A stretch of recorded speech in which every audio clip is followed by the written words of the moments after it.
పురుష ప్రపంచం లేచింది మహిళా లోకం. ఎప్పుడో చెప్పెను వేమనగారు, అప్పుడే చెప్పెను బ్రహ్మంగారు.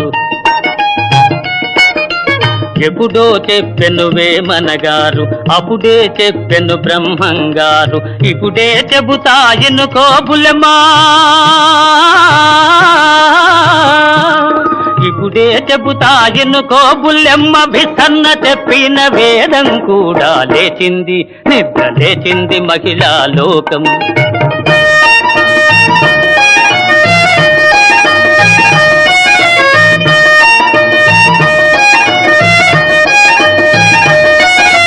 పల్లెటూళ్ళలో పంచాయతీలు, పట్టణాలలో ఉద్యోగాలు,